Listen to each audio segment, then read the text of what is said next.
tror mere en fysioterapeut, det har mere med hele kroppen at gøre, og sådan det. Finde ud af, hvad der er vejen, og sådan nogle ting.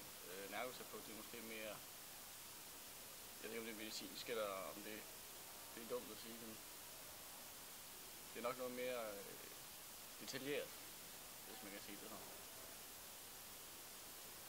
Ergoterapeuter, der var nogle rollatorer og nogle forskellige ting til det, at sådan lære folk, hvordan de skulle bruge nogle forskellige redskaber, hvor fysioterapeuter, der forestiller mig mere, det er noget med at lære at give massage og sådan nogle ting. Så det tror jeg, det er lige det, hvad jeg lige ved i hvert fald.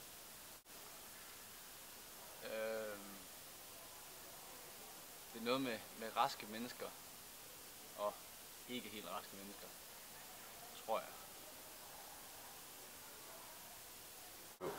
En fysioterapeut er en, der har med ledet at gøre, som optræner ledene, og en ergoterapeut er en, der hjælper patienten med at optræne ledene, og ikke rører ved dem. Det ved jeg ikke. Jeg ved det ikke. Jamen, jeg ved det ikke, men det er vel noget med, at ergoterapeuter har noget mere med arm og ben at gøre, måske.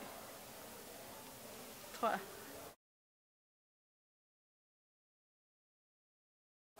Det er det grovmotoriske og det finmotoriske, hvor at vi ser på det hele mennesker og har det finmotoriske og håndtrin. Er det fint? Åh, Gud i himlen!